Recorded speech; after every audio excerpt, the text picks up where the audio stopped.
नमस्कार, सुदर्शन न्यूज देख रहे हैं आप। मैं आपके साथ आशीष प्रमोद गोस्वामी। समय है जवाब तो चाहिए का। मेरे पीछे आप देख सकते हैं क्या लिखा है। नेपाल हो या हिंदुस्तान, जिहादियों ने हर तरफ मचाया उत्पात और घमासान। यह स्थिति है। देखिए, जब जब भारत में राम का नाम गूंजा है, तब तब कुछ कट्टरपंथियों की नींद उड़ी है।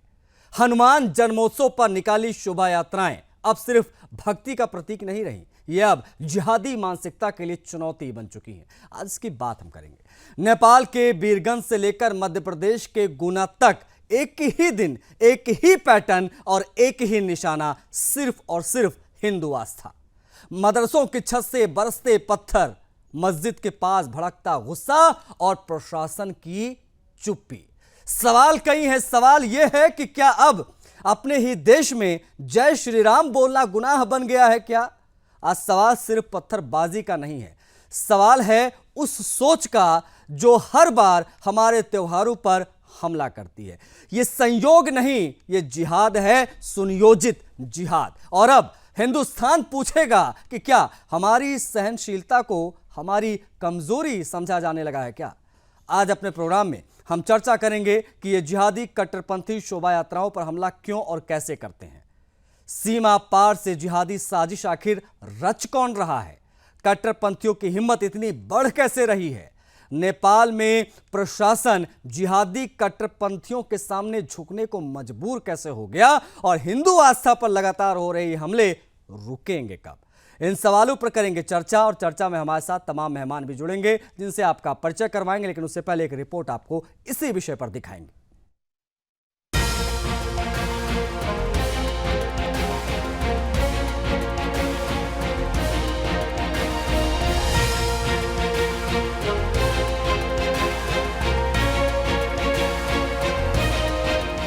हनुमान जन्मोत्सव हिंदू संस्कृति का वो पवित्र उत्सव जो भक्ति, शौर्य और एकता की मिसाल है, आज जिहादी कट्टरपंथियों की जहरीली साजिश का वो शिकार हो रहा है। इन नफरत के सौदागरों की आंखों में हिंदुओं का गौरव और आस्था खटक रहा है। ये वो जहरीले सांप हैं जो सनातन धर्म के हर उत्सव को कुचलने के फिराक में रहते हैं। 12 अप्रैल 2025 को नेपाल के बीरगंज और मध्य प्रदेश के गुना में हनुमान जन्मोत्सव की शोभा यात्राओं पर पथराव इनके घिनौने मंसूबों का खुला ऐलान है। ये कोई छोटी मोटी घटना नहीं है, बल्कि हिंदू सभ्यता को मिटाने की सुनियोजित जिहादी चाल है। ये पत्थर नहीं, ये हमारी संस्कृति के माथे पर वार है। और अब चुप रहने का वक्त नहीं, ये गर्जन का समय है। बिहार के रक्सौल से सटा नेपाल का बीरगंज, जहां शोभा यात्रा पर हमला कर कट्टरपंथियों ने वो गंदा चेहरा दिखाया जो हर हिंदू के खून को उबाल देगा। छपकया में जब शोभा यात्रा ईदगाह के पास पहुंची तो मदरसे की छत से पत्थरों की बौछार शुरू हो गई। ये सिर्फ पथराव नहीं था, ये जिहादी गुंडों का खुला युद्ध था। तोड़फोड़, आगजनी और अराजकता ने पूरे इलाके को जंग के मैदान में बदल दिया। 1 दर्जन पुलिसकर्मी और 1 श्रद्धालु इसमें घायल हुए। नेपाल जहां मुस्लिम आबादी 10% से भी कम है, अभी वहां इन जिहादियों का ये हमला ये बताने के लिए काफी है कि बांग्लादेश और अन्य सीमाओं से हिंसा का जहर पंप किस प्रकार से किया जा रहा है। और इतना होने के बाद नेपाल प्रशासन ने इन जिहादियों के सामने घुटने से टेक दी। ये कायरता नहीं तो और क्या है? ये नेपाल की कमजोरी नहीं तो और क्या है? हर हिंदू के लिए ललकार है। आखिर कब तक हम इन जिहादी कुत्तों के भौंकने को बर्दाश्त करेंगे? वहीं मध्य प्रदेश के गुना में भी इन जिहादी भेड़ियों ने अपना असली रंग दिखाया। बीजेपी पार्षद ओम प्रकाश कुशवाहा के नेतृत्व में निकाली गई शोभा यात्रा पर कर्नलगंज मस्जिद के पास पथराव की खबर आई। डीजे और नारेबाजी को बहाना बनाकर इन गुंडों ने हिंसा का नंगा नाच यहाँ किया। पार्षद के 11 साल के मासूम बेटे अकुल समेत कई लोग इसमें घायल हुए। ये क्या सिर्फ एक पथराव था? नहीं, ये हिंदू स्वाभिमान पर खुला हमला था। पार्षद ने ताजिया कमेटी के यूसुफ खान और उसके साथियों को इस हिंसा का जिम्मेदार ठहराया। पुलिस जांच कर रही है, लेकिन क्या इन जिहादी गुंडों को सजा मिलेगी क्या? या ये भी एक और सरकारी नौटंकी बनकर रह जाएगी? गुना की सड़कों पर बिखरा खून हर हिंदू से सवाल पूछ रहा है कि कब तक हमारी आस्था को यूं कुचला जाएगा। वीरगंज हो या गुना, इन हमलों का तरीका एक जैसा है। शोभा यात्रा का मस्जिद या ईदगाह के पास पहुंचना, फिर जिहादी गुंडों का पथराव और हिंसा करना, ये कोई इत्तेफाक नहीं है, बल्कि भारत, नेपाल और बांग्लादेश में फैले जिहादी नेटवर्क की खुली साजिश है। ये नफरत के सौदागर सीमा पार से फंडिंग और हथियार पाकर हमारे देश की शांति को तार तार कर रहे हैं। नेपाल में इनका प्रशासन को झुकाना और भारत में बार बार ऐसी वारदातों को अंजाम देना, ये दिखाता है कि ये जिहादी अब बेखौफ है। लेकिन अब और नहीं, ये हिंदू समाज के सब्र का इम्तिहान लेने की हिमाकत है और इसका जवाब अब गर्जन से देना होगा। ये हमले सिर्फ शोभा यात्राओं पर नहीं, बल्कि हमारी सभ्यता, हमारे वजूद पर है। हिंदू समाज को अब जागना होगा, हमें हनुमान जी की तरह अडिग और शक्तिशाली बनना होगा। Bureau report, Sudarshan news.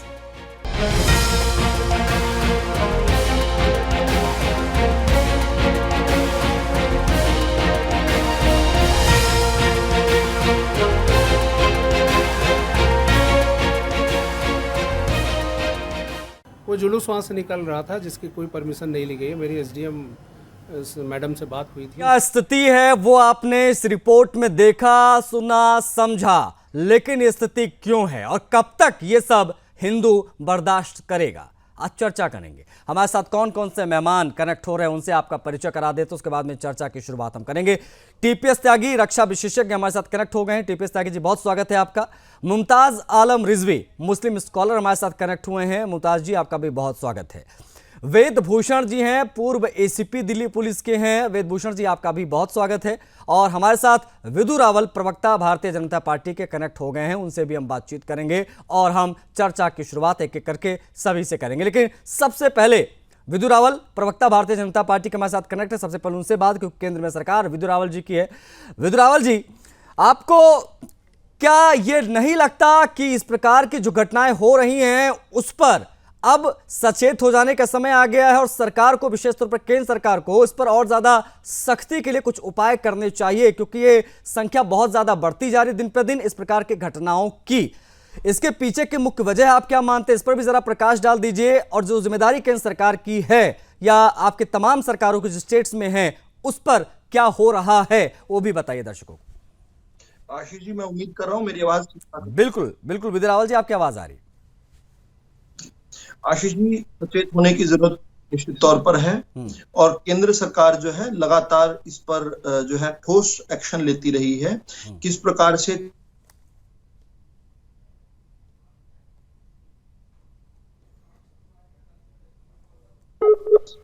क्या मेरी आवाज आ रही है आपके पास? हाँ विदु रावल जी, आपकी आवाज आ रही है, प्लीज कंटिन्यू।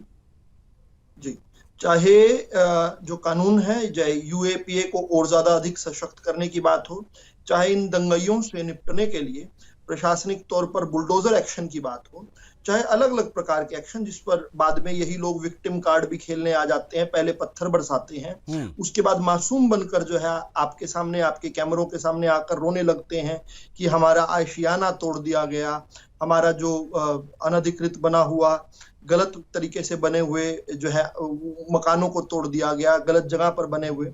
फिर यही वो चिल्लाते भी हैं। दोनों फेसेस हैं इस जिहादी मानसिकता के। लेकिन बड़ी बात क्या है कि अब कुछ समय से जहां पर चोट होनी चाहिए वो चोट होनी शुरू हो गई है। एक मानसिकता है, एक जहरीली जिहादी मानसिकता है जो कहती है कि हम अस्तित्व में विश्वास नहीं रखते, हम एक साथ रहने में विश्वास नहीं रखते। ये जिन्ना से नहीं शुरू हुई है, उससे पहले सर सैयद अहमद खान ने बताई थी कि भारत के अंदर मुस्लिम और हिंदू अलग अलग देश है, हिंदू और मुस्लिम इकट्ठे नहीं रह सकते।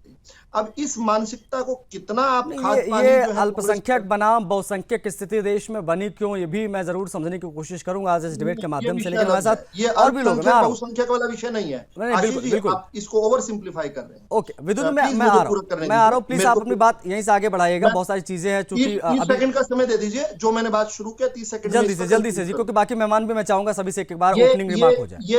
ये फ्री पास मत दीजिए। बहुसंख्यक अल्पसंख्यक का मामला नहीं है।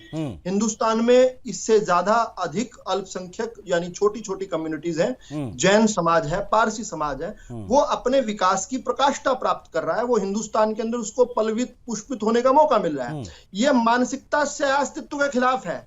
ये जिहादी मानसिकता है जो दुनिया भर में ये कहती है कि या तो जिहाद नहीं तो यानी इस कट्टरपंथी सोच का विदुर रावल जी कोई इलाज है या नहीं है, ये अपने आप में बड़ा सवाल है। जो संरक्षण कई स्टेट गवर्नमेंट्स देती हैं, विशेष तौर पर जो प्रो मुस्लिम गवर्नमेंट्स हैं जिनका वोट बैंक है मुसलमान, वो लोग जो शह देती हैं, संरक्षण देती हैं, विशेष तौर पर मैं देखता हूं पश्चिम बंगाल मुर्शिदाबाद में क्या हो रहा है, इन सरकारों का क्या इलाज है, इन कट्टरपंथी मानसिकता के लोगों का क्या इलाज है, इस पर भी मैं आपसे बातचीत करूंगा। हमारे साथ टीपीएस त्यागी जी भी जुड़ गए। टीपीएस त्यागी जी, स्वागत है आपका। लेकिन टीपीएस त्यागी जी, मैं आपकी तरफ बढ़ूं उससे पहले मैं मुमताज जी से सवाल लेना चाहूंगा। मुमताज जी, जब इस तरीके की घटनाएं होती हैं तो मुस्लिम समाज की तरफ से कोई जिम्मेदाराना बयान क्यों नहीं जारी होता है, कोई जिम्मेदाराना बयान क्यों नहीं जारी होता जिससे इस कट्टरपंथी सोच की एक अलग पहचान बन पाए और एक चीज स्पष्ट हो पाए कि सभी लोग एक प्रकार से नहीं सोचते? बहुत बहुत शुक्रिया आपका। देखिए, हमेशा आशीष जी बयान जारी होता है, कंडम किया जाता है, किसी भी तशद्दुद या इस तरह के उपद्रव की हिमायत कभी कोई किसी मुसलमान या तंजीम ने नहीं किए। नंबर एक। नंबर दो, ये कि ऐसा नहीं है कि ये प्रोटेस्ट या इस तरीके का तशद्दुद कोई मुस्लिम की ही तरफ से होता आया है। हमने जाट आंदोलन देखा है हरियाणा में, जब 40,000 करोड़ का नुकसान हुआ, मॉल तक जलाए गए और क्या क्या हुआ, वहां मिलिट्री भेजनी पड़ी थी। कार सेवा के तहत हमने देखा कि बाबरी मस्जिद, सुप्रीम कोर्ट के हुक्म के बावजूद बाबरी मस्जिद गिरा दी गई। तो हम फैसला क्या हुआ उसकी बात नहीं, लेकिन उससे पहले गिराई गई, ये हम सब जानते हैं। अभी आपने देखा कि कार सेवा करने की बात आई कि औरंगजेब की कब्र गिराएंगे। अरे भाई, तो सरकार फैसला ले, सरकार गिरवा दे उसको, लेकिन कानून हाथ में लेना। अभी आपने करनी से नग देखा, आगरा में जिस तरीके से तलवारें लहरा रहे थे, जिस तरह से चीजें कर रहे थे, और अखिलेश यादव को कहा कि हम उनको मार देंगे। मैं ये समझना चाह रहा हूँ मुमताज जी कि ये सिलसिलेवार चरणबद्ध हो रहा है, ये ना एक पैटर्न सा एक तरीके से दिखाई दे रहा है, क्योंकि हमने देखा नेपाल के बीरभूम से लेकर गुना तक हमने तमाम तस्वीरें देखी, हमने दिल्ली में भी तस्वीरें देखी। तो अब ये समस्या का समाधान कोई है या नहीं है? मुमताज जी, एक मिनट सब्र कीजिए, मैं आ रहा हूँ। आशीष जी, आ रहा हूँ। नहीं, आप बहुत फ्लैशबैक में चले जाते हैं, आप 92 में चले गए, मैं आज की बात करूं 2025 की। 92, देखिए ऐसा है कि थोड़ा से बैक में तो जाना पड़ता है ना। नहीं, अब उसके लिए क्योंकि आप तो अपनी रिपोर्टें बताते नहीं हो, तो हम बता देते हैं। नहीं, हम बिल्कुल बताते हैं। नहीं, जब जरूर जिसकी पड़ती सर हम उसको बताते हैं। तो ये वाला ब्लेम गेम प्लीज मेरे से तो मत खेलिए। मैं तो सीधा सवाल आपसे पूछा हूं कि कोई जिम्मेदाराना बयान ऐसा पब्लिकली क्यों नहीं आता है, क्योंकि कट्टरपंथी सोच की बात होती है, बाकायदा हिंदुओं को टारगेट किया जा रहा है। देखिए, अभी जब रावल जी बोल रहे थे तब आप नहीं बोले, अब हमारे बीच में मैं आ रहा हूँ उसी। नहीं, मैंने पूरा मौका दिया सर आपको बोलने का, चूंकि अभी डिबेट शुरू हुई है ना। मुमताज जी, एक minute, Mumtaz ji, sorry to interrupt you. देखिए, चूंकि डिबेट शुरू हुई है, बाकी मेहमान भी खिड़की में दिखाई दे रहे हैं, मैं चाहता एक बार ओपनिंग रिमार्क सभी का हो जाए, फिर हम खुलकर बात करेंगे ना। 30 सेकंड में नहीं बोला। देखो, ओपनिंग रिमार्क तो ले दे के 30 सेकंड का ही होना चाहिए, मैं फिर भी ज्यादा समय देता हूँ। सवाल छोड़ दिया, मैं सवाल छोड़ना चाहता हूँ, सुन लीजिए।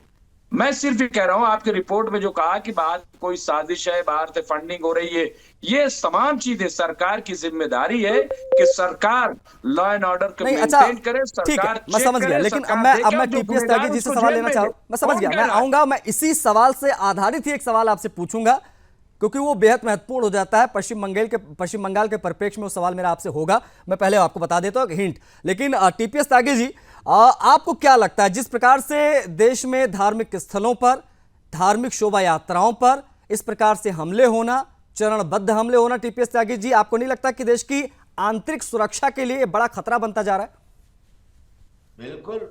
बिल्कुल बनता जा रहा है। ये कुछ तादादी हो गई है, अभिव्यक्ति की आजादी, अभिव्यक्ति की आजादी। अभिव्यक्ति की आजादी ऐसे कामों के लिए नहीं है, सिर्फ खुली हवा की सोबत बिगाड़ देती है, कबूतरों को खुली छत बिगाड़ देती है।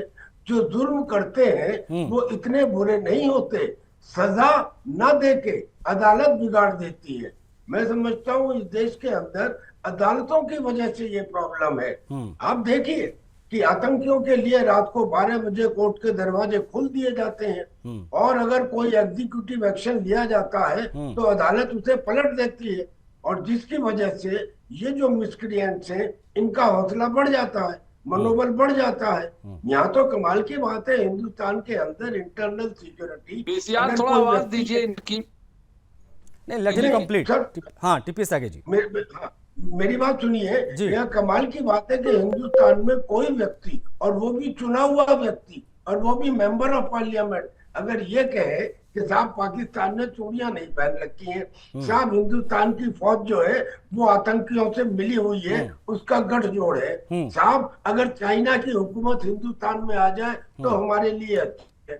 ये बात एक ही व्यक्ति ने कही है, और वो व्यक्ति 7% वोट के ऊपर मेंबर ऑफ पार्लियामेंट बना हुआ है। अब बताइए, उसका नाम फारूक अब्दुल्ला का नाम कौन नहीं जानता। लेकिन कमाल की बात है, पता नहीं ऐसी कौन सी बंदिशें हैं, क्या ये व्यक्ति किसी दूसरे देश में देश के बारे में इतना कुछ कह के खुला घूम सकता था। तो मैं समझता हूं कि ये जो कुछ हो रहा है ये इसलिए है कि शक्ति बराबर नहीं है। अगर यहाँ पे बीजेपी के कोई प्रवक्ता बैठे हैं तो हमारी बात को पहुंचा दें और अदालतों तक पहुंचा दें, क्योंकि इन अदालतों की वजह से ऐसा हो रहा है। पहले तो न्याय मिलता नहीं, इतनी देर से मिलता है कि वो बेकार हो जाता है, और अगर मिलता भी है तो उसमें एग्जीक्यूटिव ऑर्डर्स, यानी कि जो चुनी हुई सरकारें हैं जिनको हमने चुना है, वो अगर कोई है तो उसके ऊपर कर देते हैं कि साहब दुकान के ऊपर नाम लिखना जरूरी नहीं है। ये कौन से हिसाब से। नहीं, बेहद महत्वपूर्ण पॉइंट आपने रेज किया सर। मैं लौटूंगा इस पर हम विस्तार से बात करेंगे, और मुझे लगता है कि आपकी जो बात है वो विदुर रावल जी ने जरूर सुनी होगी, भारतीय जनता पार्टी के जो स्पोक्स पर्सन हमारे साथ इस वक्त स्क्रीन पर दिखाई दे रहे हैं। लेकिन हम आगे बढ़े उससे पहले वेद भूषण जी हैं, पूर्व एसीपी दिल्ली पुलिस, वो भी हमारे साथ कनेक्ट है। वेद भूषण जी, स्वागत है आपका। सर, ये जो घटनाएं लगातार हो रही हैं, विशेष तौर पर हम देख रहे हैं कि मस्जिदों के पास से अगर कोई शोभा यात्रा हिंदू निकाल रहा है या कोई भी निकाल रहा है तो उसके ऊपर इस प्रकार से हमले, मदरसों के ऊपर से पत्थरबाजी शुरू हो जाना, ये सब क्या एक इंटेलिजेंस का फेलियर माना जाए, एलआईयू का फेलियर माना जाए? सर, क्या सिचुएशन होती है और किस प्रकार से इसको टैकल करने के प्रयास होते हैं? हिंदुस्तान के इतिहास में आज तक एक भी ऐसा मौका नहीं है जी, जब कोई मुस्लिम जुलूस निकल रहा हो, उनका त्योहार हो, किसी हिंदू मंदिर से या किसी हिंदू संगठन से कोई पथराव, दंगा या हिंसा की गई, एक भी एग्जाम्पल, बिल्कुल कभी नहीं, एक भी एग्जाम्पल ऐसा नहीं है पूरे हिंदुस्तान में। रामनवमी का त्योहार हो, जन्मोत्सव हो, आपने दिल्ली में देखा, जहांगीरपुर दंगा देखा, आपने मुर्शिदाबाद देख रहे हैं, आप मध्य प्रदेश के अंदर देख रहे हैं। तो ये कहीं ना कहीं मानसिकता से जुड़ा सवाल है। जब शुक्रवार की प्रेयर होती है उसके बाद दंगे क्यों होते हैं? जब मस्जिद से नमाज निकल कर आते हैं तो उनको क्या शिक्षा दी जाती है? सबसे बड़ा सवाल ये है कि उनको क्या बताया जाता है कि मस्जिद से निकलते ही पथराव, दंगे और हंगामे शुरू हो जाते हैं। अब चूंकि वक्फ बोर्ड आ गया है, एक बहुत बड़ा मसला उनके लिए बन गया। हालांकि एक गरीब जो मुस्लिम है, आम मुस्लिम है, उसका वक्फ से कोई लेना देना नहीं है। इनका ओवैसी जैसे लोगों से लेना है जिन्होंने हजारों करोड़ रुपए की जमीन कब्जा कर रखी है, पूरे अक्रॉस इंडिया कर रखी है। तो रईस जो मुसलमान है, एलीट मुसलमान है, दर्द उनको जाते हैं, वही इन गरीब मुसलमानों का इस्तेमाल कर रहे हैं। जो पढ़े लिखे मुसलमान है वो कभी भी इन चीजों में नहीं जाते बल्कि दूर रहते हैं। मुस्लिमों में भी एक ऐसा वर्ग है जो पूरे हिंदुस्तान के लिए गर्व का विषय है। सारे मुसलमान गलत नहीं है, पर उनको भड़काने वाले चूंकि शिक्षा की कमी है, पैसे की कमी है, हम जो तस्वीरें, वेद भूषण जी, हम जो तस्वीरें देख रहे हैं सर, वो हमने देखा नेपाल में भी शोभा यात्रा निकल रही थी, वहां पर भी और यहाँ पर भी, बांग्लादेश में भी।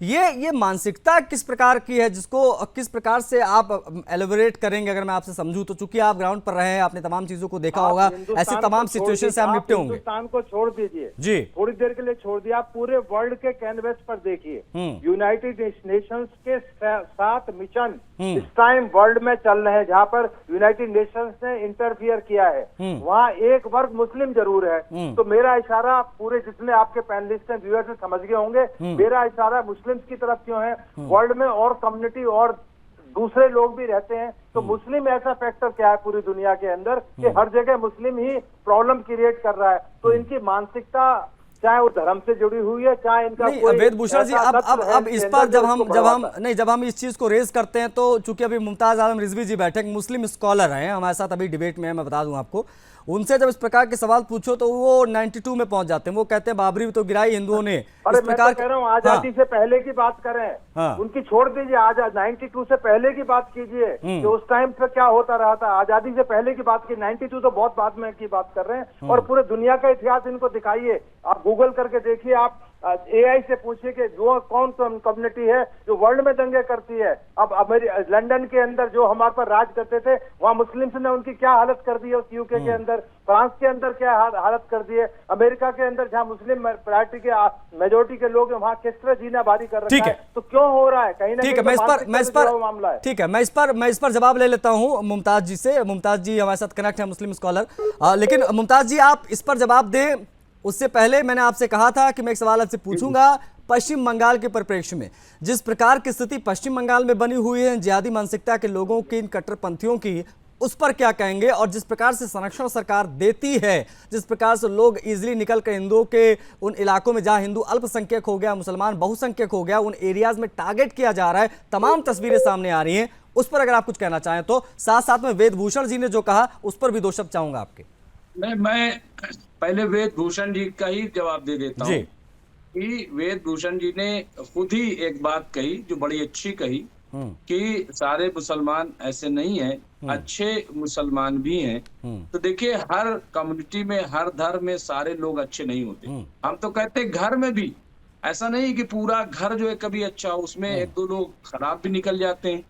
हाँ, तो इस तरह से देखा जाए। और मैं ये कहता हूं कि देखिए, जहां भी गलत हो रहा है, ये पूरी दुनिया की बात कर रहे हैं, तो हम भी कह रहे हैं, आप अगर इस्लाम की तारीख देखेंगे, तारीख है इस्लाम, 4 खुलफाए राशिदीन हुए, 3 का कत्ल हुआ। तो ऐसा थोड़ी कि वो जो इस्लाम मानने वाले उन्होंने कत्ल किया, नहीं, बल्कि खारजी लोग, वो लोग कि जो तशद्दुद पसंद लोग हैं, वो लोग जो आतंकवादी ज़हनियत के हैं। तो इस्लाम में भी अल्लाह के नाम पे बहुत से ऐसे लोग हैं, मैं आपकी बात से इत्तेफाक करता हूँ। और वो मुसलमानों की जिम्मेदारी है कि ऐसे लोगों को आइडेंटिफाई करके और उनको प्रोटेस्ट करें। हम तो हमेशा एक शेर पढ़ते हैं, फिर पढ़े देते हैं कि कायदा शब्बीर का दुनिया को पढ़वाते रहो। शब्बीर मतलब वो हजरत इमाम हुसैन, इमाम हसन, आप देख लीजिए उनकी तारीख उठा करके। और वेदभूषण जी बहुत पढ़े लिखे आदमी, जाहिर है कि ACP रहे हैं। तो मैं कह रहा हूँ कि कायदा शब्बीर का दुनिया को पढ़वाते रहो, वरना ये सारा जहां अलकायदा हो जाएगा। हम तो इसको कहते ही हैं कि हमें दुनिया को अलकायदा होने से बचाना है, हमें आतंकवाद से लड़ना है। ठीक है, अब आ जाइए, आपने बात की, बिल्कुल मैं चाहूंगा उस पर जी।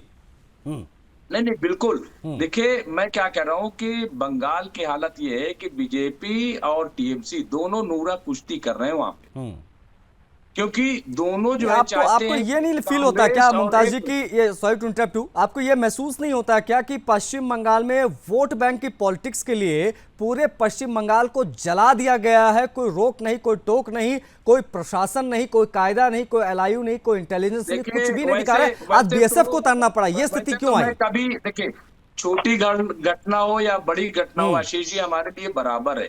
हम मणिपुर नहीं करेंगे कि मणिपुर में क्या हुआ, किस तरीके से हुआ और क्यों होने दिया गया, क्यों वहां पे सरकार को बर्खास्त, मैं जिक्र नहीं करूंगा।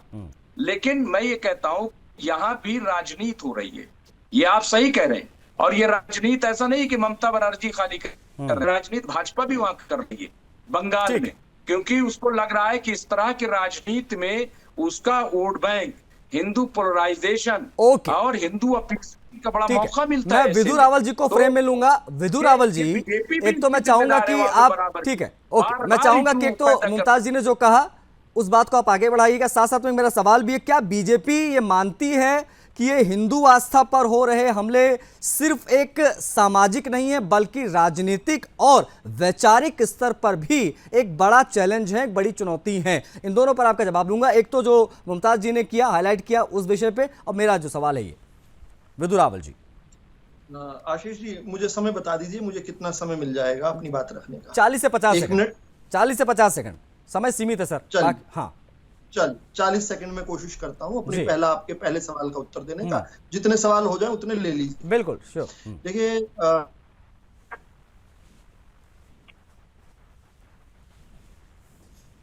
क्या मेरी आवाज आ रही है? विधु रावल जी, आपकी आवाज आ रही है, बीच में कुछ डिस्टर्बेंस हो रही है, लेकिन आवाज आपकी आ रही है। आ रही है आपको मेरी? आपकी आवाज आ रही है मेरी आवाज सर, क्या आपको आ रही है? आपकी आवाज आ रही है, प्लीज प्लीज गो अहेड।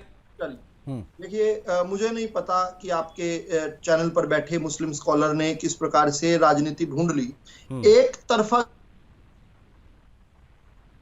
मुझे लग रहा है कुछ आपके डिवाइस में, मुझे लगता है शायद नेटवर्क एरर है या कुछ इस प्रकार की समस्या है। विदु जी, क्या मेरी आवाज आ रही है? अब आपकी आवाज आ रही है सर, आप प्लीज बोलिए। जब आप पूछते हैं कि मुझे आपकी नहीं आवाज पता- आ रही है मुझे तब आती है, बाकी बीच में नहीं आती। नहीं, आप बीच में ना बोलिए, बीच में मत बोलिए, अराजकता मत दिखाइए, छोड़ दीजिए। चलिए, अरे आपकी देखिए हमायत मुझे नहीं कर रहा पता हूँ, कि बीच में मत बोलिए, ये- बीच में मैं क्यों मैं इनके बीच बोलूंगा? में बोला था क्या? आशीष जी, नहीं आशीष जी, मुमताज जी इनको प्लीज बोल मैं लेने इनके बीच दीजिए, में बोला विदु था। रावल जी को अपनी बात रख लेने दीजिए, बीच अरे में मैं इंटरप्ट मत टोक करिए। नहीं रहा हूँ, मैं तो नेटवर्क की बात कर रहा हूँ भाई। कोई आप बात नहीं, वो मैं अच्छी देख चीज- लूंगा, वो मैं देख लूंगा। इतना तो आप प्लीज ना सब्र कर कीजिए लीजिए। नेटवर्क की बात, वो मैं देख मत लूंगा। विदु कीजिए रावल जी आप प्लीज बात, मत गो अहेड, जल्दी से सर। देखिए मुझे नहीं पता कि पश्चिम बंगाल के संदर्भ में राजनीति कैसे खोज ली हमारे भाई ने। एक तरफा जेनोसाइड हो रहा है वहां। जी, वहां पर कोई हिंदू मुस्लिम दंगे नहीं हो रहे हैं। वहां पर एक जो समुदाय है, एक जिसको तरफा। आप विशेष समुदाय बोलते हैं, मैं अविशेष समुदाय बोलता हूं, वो हथियारों से लैस है, सत्ता संरक्षण से लैस है, गुजरात की और तरह हो रहा है साथ इसका साथ जिहादी जहर से लैस मणिपुर है। की तरह हो रहा है। लेकिन अब बीच में नहीं बोलिए रिजवी समझ जाइए, बीच में मत बोलिए। आपको स्कॉलर लिखा हुआ है इन्होंने, और ये इस तरह से समय नष्ट होता है। एक समुदाय जो है बीच आपको हथियारों बता से, रहा हूँ कि आप थोड़ा अब से इनको लाइव बुलवा पे लीजिए, भी आप आशीष जी, आप इन्हें बुलवा लीजिए। मुमताज जी आप प्लीज इन्हें उनको बुलवा दीजिए। 40 ये सेकंड दिया आप मैंने, वो रोक नहीं पा रहे 40 हैं। सेकंड में आप 40 रोक बार नहीं अगर पा आप रहे हैं। इंटरप्ट मेरे करेंगे तो बोलने पे कैसे बात बात है। रखेंगे अपनी? क्या मैं एक शब्द बोला इनके बीच में? आप नहीं, इन्हें बुलवा लीजिए। पहले ही आप 40 सेकंड से ज्यादा का समय नहीं देना चाहते। नहीं क्योंकि आप उसमें भी ये विदु जी इंटरप्ट प्लीज, करें। मैं ऑडियो डाउन करवा दे रहा हूँ, मुमताज जी का ऑडियो डाउन करवा दे रहा हूँ, आप अपनी बात रख लीजिए। इनको हमारा भी टाइम दे दीजिए, हम आखिर में बोलेंगे। नहीं कोई बात नहीं, मुमताज जी प्लीज, बाकी मेहमान भी है, आप दोनों से मैं 1 to 1 नहीं कर सकता, प्लीज विदु जी जल्दी से। अभी मेरी बात शुरू भी नहीं होने दी। हाँ जल्दी से सर। एक तरफा धर्म युद्ध हो रहा है वहां पर, एक तरफा जी। जहां एक तरफ से जो जिहादी मानसिकता के जहरीले लोग हैं, वो हथियारों से, सत्ता संरक्षण से, ममता की ममता से और अनंत घृणा से जो है लैस हैं, और दूसरी तरफ जो है मासूम लोग जो हैं अपनी जान बचा रहे हैं। वहां कोई दंगा नहीं हो रहा है, वहां पर एक तरफा जो है चुन चुनकर मारा जा रहा है। ये जो बाप पिता पुत्र जिनकी हत्या की गई है, हरगोविंद दास की बात हो, चाहे चंदन दास की बात हो, ये किसी पार्टी से संबंधित नहीं है। अच्छा, ये जो जिहादी मानसिकता के लोग हैं, ये क्या बीजेपी के कहने से वहां पर बीजेपी समर्थित जो केंद्र सरकार है, एनडीए की सरकार के कानून के खिलाफ तो लड़ाई लड़ रहे हैं। वहीं पर क्यों हो रहा है? वहां पर इसलिए हो रहा है क्योंकि सत्ता का संरक्षण मिला हुआ है। अब आपके जो लार्जर सवाल है उस पर आ जाता हूं आशीष जी। आपने कहा कि ये क्या एक पैटर्न है? ये एक पैटर्न है, इसको अलग से मत देखिए। नहीं मेरा सवाल ये था, मैं उसको फिर से दुरुस्त कर देता हूं। क्या ये राजनीतिक और वैचारिक स्तर पर एक बड़ी चुनौती बनता जा रहा है क्या? देखिए, मैं ये मानता हूं कि इस्लाम एक राजनीतिक आंदोलन है। जब से बना है तब से राजनीतिक आंदोलन है। कहीं पर भी लंबे समय तक अमन और शांति से रहने का कोई इतिहास नहीं है। बता दीजिए, कहीं पूरी हिंदुस्तान, पूरी दुनिया में ढूंढकर बता दीजिए। जब से बना है तलवार की नोक से अपने धर्म का प्रचार प्रसार करने के लिए निकला हुआ है। इसीलिए दूसरे के धार्मिक आयोजन, मैं जल्दी से पूरा करता हूं ये बात कहते हुए।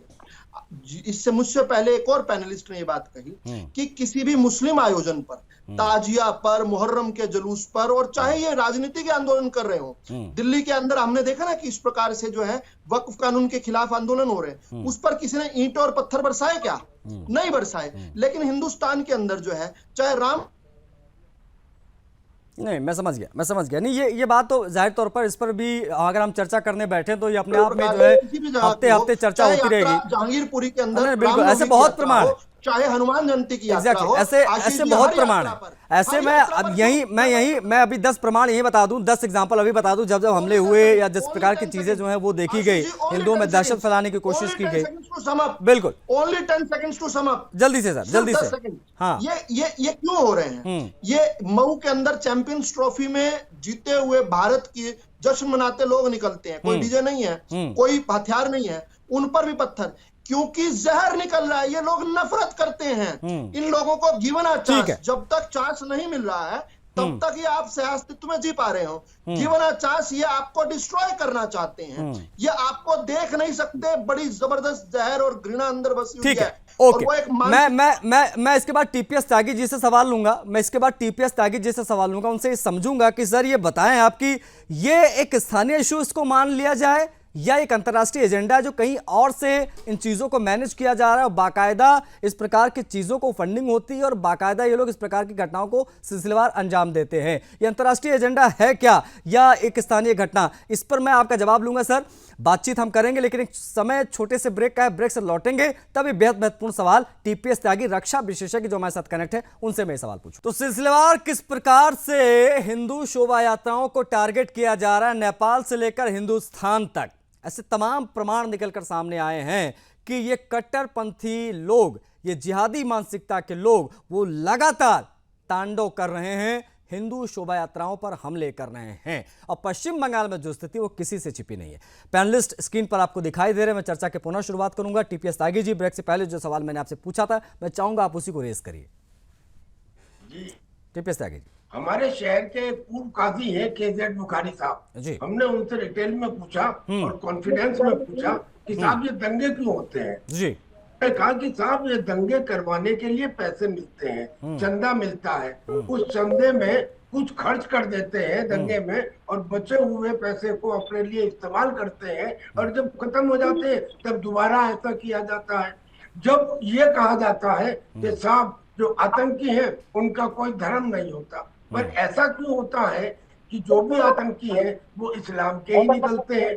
फिर उन्होंने बताया कि साहब असलियत ये है कि ये लोग जब मस्जिद के अंदर होते हैं तब तो ये कहते हैं कि हमारे अलावा जो है वो काफिर है और उसमें सबसे पहले नंबर पे हिंदू आते हैं क्योंकि ये समझते हैं कि हमारा हिंदुस्तान के ऊपर राज रहा है, लिहाजा अब हम नंबर 2 नंबर 3 कैसे हो जाएं। अंग्रेजों को हमने दिया था राज, जब अंग्रेज चले गए तो वापस हमको मिलना चाहिए था, लिहाजा हम ही रहेंगे। तो ये इस्लामी एजेंडा तो है नहीं, ये जो एजेंडा है ये अंतरराष्ट्रीय एजेंडा है और यही कारण है कि जो लिबरल डेमोक्रेसी थे जो किसी भी शरणार्थी को अपने मैं तो टीपीएस त्यागी जी चीज को लेकर हैरान हो जाता हूं। ये तो आपने बहुत क्लियर कर दिया कि ये स्थानीय मुद्दा नहीं है, ये कोई स्थानीय विषय नहीं है कि स्थानीय घटना घट गई, ये एक अंतर्राष्ट्रीय एजेंडा है। लेकिन हिंदुस्तान में तो हिंदू बहुसंख्यक है, बड़े पैमाने पर है, प्रो हिंदू गवर्नमेंट्स हैं, लेकिन नेपाल में जहां 10% मुसलमान, सिर्फ 10% मुसलमान, वहां पर इनका बल कैसे बढ़ जाता है, वहां पर इतना बड़ा हमला ये कैसे कर देते हैं जहां पर प्रशासन को झुकना पड़ता है इन कट्टरपंथियों के आगे? टीपीएस त्यागी जी, इनको झुकना इसीलिए पड़ता है क्योंकि जो हिंदू है वो स्वभाव से सहनशील है और हम बार बार चिल्ला कर ये कह रहे हैं कि सहनशीलता घर में तो 100% होनी चाहिए, मगर जब देश की सुरक्षा का सवाल हो तो सहनशीलता 0 होनी चाहिए। अब ये अगर पत्थर फेंकते हैं या हाथ में तलवार लेके निकलते हैं तो ये मजबूर कर रहे हैं कि जो दूसरी कम्युनिटी है वो भी इनको ऐसा ही करे। पहले एसीपी वैद ने भूषण ने कहा कि आज तक कहीं ऐसा नहीं देखा होगा कि हिंदुओं ने इनके ऊपर हमला किया हो, और फिर ये बोलते हैं सारे मुसलमान एक से नहीं होते। भाई मैं ये मानता हूँ कि सारे नहीं होते, लेकिन ज्यादातर मुसलमान ऐसे हैं, चाहे कम पढ़े लिखे हो या ज्यादा पढ़े लिखे हो, अगर ये कहेंगे कि कुरान खतरे में है, इस्लाम खतरे में है, तो एक हो जाए। ये मस्जिद के अंदर बैठ के तो ये कहते हैं जो बोलते हैं, तो सुनिए स्कॉलरली ये सब बीजेपी की साजिश है। ठीक है, मैं बस वही इंतजार कर रहा था कि मैंने टीपीएस त्यागी जी, ठीक है, हमारे तो इस्लाम में इतना अच्छा है कि अगर पड़ोसी भूखा है तो आप उसे खाना खिलाओ। यही नहीं समझ में आता कुरान में कि इसका फेस कौन सा है। मैं वही देख रहा हूँ ना, अभी जब टीपीएस त्यागी जी ने जब आपने एक बात बोली तो वो बात मुमताज जी को चुभ गई। अब वो ये कहने लगे, उसको ट्विस्ट कर दिया उन्होंने। अब वो ये कह रहे हैं मुमताज आलम रिजवी जी कि बीजेपी की साजिश है। अभी बीजेपी की साजिश कहां से है विदु रावल जी, इस पर जरूर आप जवाब दीजिएगा। लेकिन वेद भूषण जी से मैं एक सवाल ले लूं क्योंकि काफी देर से उनसे बातचीत नहीं हो पाई। पूर्व एसीपी हैं दिल्ली पुलिस के, हमारे साथ कनेक्ट हैं। सर, ये जो पैटर्न पर घटनाएं हो रही हैं, विशेष तौर पर हिंदू आस्था को लगातार चोटिल करने की कोशिश हो रही है, ये मदरसों के छत से बरसते पत्थर, मस्जिद के पास भड़कता गुस्सा, प्रशासन की चुप्पी, इसको किस प्रकार से तराजू में तौलकर हम देखें? और ये क्या एलआईयू का फेलियर होता है? क्योंकि लोकल इंटेलिजेंस यूनिट, उनको पता होना चाहिए कि ये लोग इस एरिया में चीजें कर सकते हैं। क्या वहां पर इंटेलिजेंस फेलियर होता है इसलिए ये लोग बहुत इजीली इस प्रकार की घटनाओं को अंजाम दे ले जाते हैं? सर वेदभूषण जी, देखिए सबसे बड़ा एग्जाम्पल अभी बात चल रही थी, आपके सामने तहब्बुर राणा है जिसको अमेरिका से एक्सपेडिशन करा के हिंदुस्तान की सरकार कामयाब तरीके से लेकर आई है। किस तरह से उसके पाकिस्तान कनेक्शन है। He was born in Pakistan, वहाँ की आर्मी के अंदर नौकरी करता था। कनाडा, अमेरिका, कोपेनहेगन, डेनमार्क, तमाम जगह से डेविड किस तरह से कनेक्टेड था, किस तरह से फाइनेंशियल, ये आपके सामने जिंदा एग्जाम्पल है किस तरह से मानसिकता से मुंबई के अंदर दंगे होते हैं। पूरे वर्ल्ड के अंदर मुस्लिम क्रिश्चियंस के खिलाफ धरने, दंगे, हंगामा बरपाया जाता है। कहीं ना कहीं मानसिकता का सवाल तो होता ही है। लॉ एंड ऑर्डर का तो सभी लोग सवाल पैदा करते हैं, परंतु अपने घर के अंदर गद्दार बैठे हो। मैं गद्दार इसलिए बोल रहा हूँ कि अभी जो राणा है, अभी इसकी इन्वेस्टिगेशन शुरू हुई है। कांग्रेस के एक बहुत बड़े एमपी जो दिल्ली के एमपी रह चुके हैं, हालांकि दल बदलू एमपी कहलाते हैं, उन्होंने बोल दिया, उन्होंने तो जजमेंट दे दिया उसके बारे में कि इसको फंसाया जा रहा है क्योंकि डेविड हेडली मेन एक्यूज था, उसको ला नहीं सकते, इसको स्केप बोर्ड बनाया जा रहा है। हिंदुस्तान में जब अपने आदमी, हमारे भारतीय इस तरह की बातें करेंगे, पॉलिटिकल पार्टीज के बड़े नेता इस तरह की डिफेंड करने के लिए आएंगे, तो इनका तो हौसला मतलब एक बात मैं समझ गया वेदभूषण जी कि ये खतरा ये जिहादी और ये कट्टरपंथी नहीं है। ठीक है, इन चीजों को ओके, मतलब एक चीज बहुत क्लियर समझ में आई जो आप कहना चाह रहे हैं सर, कि सिर्फ और सिर्फ बात इनकी कट्टरता का नहीं है, ये जो सोच है उस सोच से कैसे लड़ेंगे, ये समझने वाली बात। कांग्रेस का नाम लिए बिना बोलते रहा हूं, बिना कांग्रेस का नाम लिए बिना बोलते रहा हूं कि अभी बड़े बड़े एडवोकेट कांग्रेस के तहबूर राणा की बचाव के लिए खड़े हो जाएंगे। आप देखिएगा 4 दिन बाद पुलिस कस्टडी रिमांड खत्म होगा। बिल्कुल, हमने देखा है कि रात में हमने देखा है कि किस आतंकवादी के लिए कब जो है रात में 2-2 बजे कोर्ट खुलाने के प्रयास खोले गए, उसके लगाए गए। देखिए आप ना, लोग बड़े समझदार हैं, लोग हर चीजों को जानते समझते हैं। लेकिन हमारे साथ विधु रावल जी, भारतीय जनता पार्टी के प्रवक्ता। विधु रावल जी, अभी मुमताज आलम रिजवी जी ने कहा कि जो कुछ भी देश में हो रहा है इसके पीछे से बीजेपी है, बीजेपी की साजिश है। इस पर क्या जवाब आप देंगे मुस्लिम स्कॉलर मुमताज आलम रिजवी को? देखिए, मैं इसको एक सुनियोजित इस्लामिक साजिश मानता हूं। मैं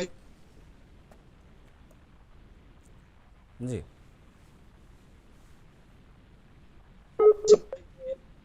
जिहादी मानसिकता इसके पीछे है। और मैं जब ये बीजेपी का नाम लेते हैं तो नेपाल में तो बीजेपी नहीं है। नेपाल में क्यों, पाकिस्तान में क्या बीजेपी है? जब मस्जिद नबी इस्लामाबाद की मस्जिद पर जब हमला होता है, 60 से अधिक लोग जो है मारे जाते हैं इस्लामाबाद में, वहां क्या बीजेपी है? जब जामिया मस्जिद रावलपिंडी में हमला होता है, जब किस्सा खानी मस्जिद पेशावर में हमला होता है, जब स्कूली बच्चों पर हमला होता है, जब लाल मस्जिद पर पाकिस्तान में हमला होता है, वहां बीजेपी है क्या?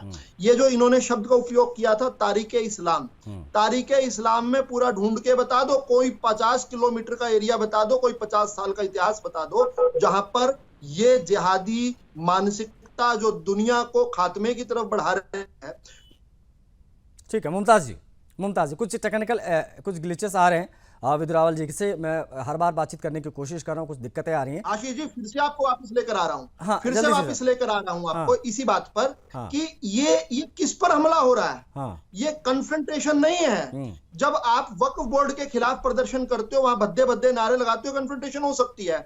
लेकिन ये रामनवमी की यात्रा कोई कन्फ्रंटेशन नहीं है। एक व्यक्ति अपना धार्मिक आयोजन कर रहा है। ब्रिजमंडल यात्रा जो है, जो नूह में निकलती है हरियाणा में, वो कोई कन्फ्रंटेशन नहीं है। उन पर पत्थर बरसाना आपकी नफरत बताता है, और ये बताता है आप बर्दाश्त नहीं कर पा रहे, और पहला मौका पाते ही आप जो है दुनिया से हर गैर इस्लामी को खत्म करने की साजिश रचे हुए। ठीक है मुमताज आलम रिजवी जी, ये जो कट्टर सोच है, ये जो कट्टर सोच इसको विधु रावल जी हाईलाइट कर रहे हैं, इस पर आपकी क्या प्रतिक्रिया होगी? दूसरी एक सवाल मेरा भी इसमें है कि जब इस प्रकार की घटनाएं होती हैं, हिंदू शोभा यात्राओं पर हमले होते हैं, क्योंकि ये तो आप भी एक्सेप्ट करेंगे कि किसी और मजहब का कुछ भी हो वहां पर कोई हमला नहीं होता, सिर्फ हिंदुओं की यात्राओं पर हमला होता है। हमने मुहर्रम के जुलूस बहुत देखे लखनऊ में, हर जगहों पर, कभी कहीं कोई हमला नहीं हुआ। लेकिन जब हिंदुओं की शोभा यात्राएं निकलती तो वहां हमले होते हैं। क्यों? एक चीज ये, आपको नहीं लगता कि ये जो कुछ कट्टरपंथी, चूंकि अभी आपने कहा कि सभी मुसलमान एक जैसे नहीं होते, लेकिन जो होते हैं कट्टरपंथी जिहादी मानसिकता के लोग, जो बहुसंख्यक हैं उन अल्पसंख्यकों में, इनको लेकर क्या नहीं लगता कि ये लोग पूरे समुदाय की छवि खराब कर रहे हैं और समाज के अंदर इनका विरोध होना चाहिए, आपके जैसे लोगों को निकलना चाहिए और इस प्रकार के कट्टरपंथियों को एक्सपोज करना चाहिए? मुमताज आलम रिजवी। नहीं, बिल्कुल ऐसे लोगों के खिलाफ बोला जाता है, कहा जाता है, लेकिन इतने दूध के धुले भी न बने। शोभा यात्रा जैसे पहले निकलती थी, आज नहीं निकल रही। आज शोभा यात्रा में भी साजिशकर्ता शामिल हो रहे हैं। शोभा यात्रा में भी जिस तरह के नारे लगते हैं, मस्जिद के सामने डांस, गाना, बजाना, ये सब होता है। और मऊ की बात जो कही थी, तो वहाँ लोग रमजान था, वहाँ लोग नमाज पढ़ रहे थे, पटाखा अंदर फेंकने की क्या जरूरत थी, नमाजियों को उछालने की क्या जरूरत थी, पूरी रिपोर्ट आप देखिए। तो इसलिए देखिए, मैं ये नहीं कहता जहाँ जो गलत है, चाहे इधर हो या उधर हो, मैं कभी गलत की हिमायत नहीं करता, और रावल जी को भी गलत की हिमायत नहीं करनी चाहिए। अभी करनी सेना जिस तरह से तलवार के आगरा में जमा हुई, मुमताज आलम जी, नहीं, आगरा में जो हुआ वहां किसी का गला नहीं काटा गया, इस प्रकार की चीजें नहीं। मैं अभी जो अगर ये क्षत्रिय समाज के लोग एकत्रित हुए, अगर आप वो कह रहे हैं तो, लेकिन मुझे आप ये बताओ सर, मुमताज आलम रिजवी जी, ये संयोग नहीं, ये जिहाद और एक सुनियोजित जिहाद नजर आ रहा है, इसको कैसे कंडक्ट करेंगे? नहीं, देखिए ऐसा है, नहीं, जिहाद वाली जो थॉट है, जिहाद वाली जो सोच है, इन लोगों को कैसे चिन्हित करें? 14 के बाद कहाँ से जिहाद पैदा हो गया? 14 से पहले क्या रामनवमी नहीं होती थी? 14 से पहले क्या? पहले बोल नहीं पाते तो लोग, अब बोलने का नहीं, अब मौका मिल रहा है, लोग बोल रहे, तो प्रॉब्लम यही तो हो रही है। समस्या की जड़ तो यही है ना मुमताज आलम रिजवी जी, कि 14 से पहले हिंदू नहीं बोल पाता था, अब जब बोल रहा है तो चुभ रही है आप लोगों को, इसलिए जब शोभा यात्रा निकाल रहा है वो छाती चौड़ी करके, तब हमले हो रहे हैं उसके ऊपर। क्या करेगा बोल रहा है तो? ये नहीं बात है क्या भाई? आप शोभा यात्रा को शोभा यात्रा निकालेंगे ना, क्या आप मुस्लिम मोहल्ले में जाकर के गाली गलौज करेंगे, वहां जाकर के पाकिस्तानी, गद्दार, जिहादी, ये सब आप कहेंगे क्या? क्यों कहते हैं आप बार बार? अरे जिहादी को जिहादी नहीं कहे तो क्या कहेंगे? बताइए ना, तो जिहादी तो पकड़ो ना, जिहादी बताइए आप। और मैं तो जिहादी का मतलब समझ रहे हैं आप? से आज तक जो गलत लोग हैं, जो क्रिमिनल लोग हैं, उनको क्रिमिनल आप कहिए ना। जो शांति प्रिय रहे, जिहादी तो 50 साल तक करनी सेना जिस तरीके से अभी वहां आगरा में गए, उसके एक लफ्ज नहीं। मतलब सिर तन से जुदा करें ये कट्टरपंथी, और आप करनी सेना को कहेंगे कि वो जिहादी हैं। मतलब गजब, आप डिफेंस जब करते हैं ना, खुद एक्सपोज हो जाते हैं। खैर, मेरे पास समय इतना ही था। आप सभी लोग जुड़े, आप लोगों का बहुत आभार। टीपी साकिब बहुत शुक्रिया आपका, वेद जी आपका भी बहुत शुक्रिया, मुमताज भाई आपका भी बहुत शुक्रिया, और साथ साथ विधु रावल जी जुड़े, आपका भी बहुत शुक्रिया। देखिए, कुल जमा यही है कि लगातार हिंदुओं को टारगेट किया जा रहा है, ये संयोग नहीं है, प्रॉपर एक सुनियोजित साजिश जिहाद की नजर आती है। अब इसीलिए हम कह रहे हैं कि ये जो सहनशीलता हिंदुओं की है उसको कमजोरी ना समझिए, क्योंकि हिंदू अगर नाराज हो गया, हिंदू अगर उस प्रकार से व्यवहार करने लगा जैसा जिहादी कर रहे हैं, तो सोचिए उनका क्या हाल होगा। ये समझने वाली बात है यहां पर, और समय है कि तमाम हिंदू जागे भी। जवाब तो चाहिए। मैं आज के लिए बस इतना ही, मुझे आज्ञा दीजिए। जय हिंद।